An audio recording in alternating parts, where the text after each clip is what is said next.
Welcome to Fast and Creepy Reviews with Bannock 13. It Chapter 2 is definitely the most highly anticipated movie for me this year. It is the follow-up to It Chapter 1, which was the children's side of things. Now it's 27 years later, the children are adults, and we see this story from the perspective of the adults. This time around we view the story through the perspective of the adults as opposed to the first film, which was purely through the eyes of the children, and I think that's why it kind of doesn't have that same spark, that same magic as that first movie. It doesn't capture the same magic as it did originally. It kind of had that Stranger Things vibe, and let's face it, the clown is a lot more creepier when viewed through the eyes of children as opposed to adults. So this time around, it's the adult perspective, and it just isn't quite as creepy. The cast here is absolutely phenomenal. The children did a really good job, and we are treated to some flashbacks of the kids as well here, so it kind of still has that same sort of vibe.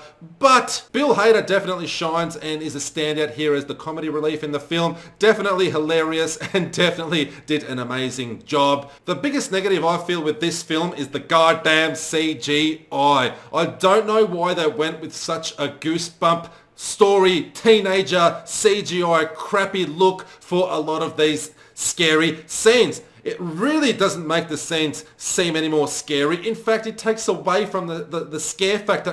These goofy looks that we see on these CGI creatures are ridiculous, and they've all got some long tongue problem.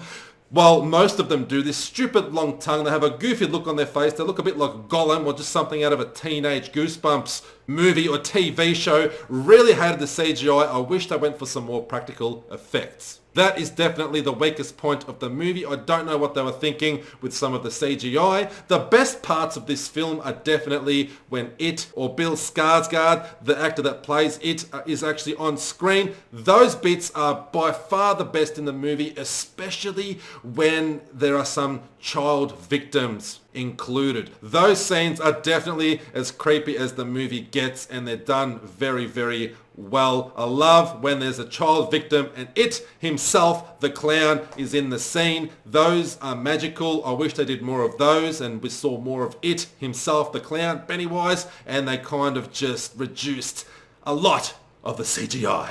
Definitely a satisfactory companion to the first film. Outstandingly cast. Bill Hader, huge standout. Bill Skarsgård is definitely the spotlight and the main attraction of this film as It the Clown. Unfortunately, not enough It the Clown, not enough Pennywise, and the CGI definitely the weakest point of the film. Also do want to add in that the conclusion, the ending, I was very disappointed with, but if you all want to see a spoilers video, maybe I'll do that and we'll discuss it there. I definitely don't want to mention what happens right here, right now and ruin it for everybody, but on the evil Bannock creepy scale out of 13, I give It Chapter 2 a 10 out of 13. Still very good as far as the movie goes itself. Loved Pennywise in this. Bill Skarsgård was awesome. Bill Hader standout. Weakest point in the CGI was just ridiculous and definitely could have had a lot more Pennywise, It's the Clown, included in the movie because that's what the movie is based on. That's what we want to see, and that is when the movie shines the best, when It is at its creepiest best. Not this CGI rubbish, but actually Pennywise himself with his huge teeth that, goes around and biting kids' faces off. That's awesome. And arms and limbs and stuff. It's great. Love it. Go watch it. As you can tell, I'm a huge fan. And where do we go from here? I don't think we'll be seeing another It film for quite a while. They told the story quite effectively. Now I've got to find something else to highly anticipate. Don't forget to subscribe. Can't wait to see y'all again real soon.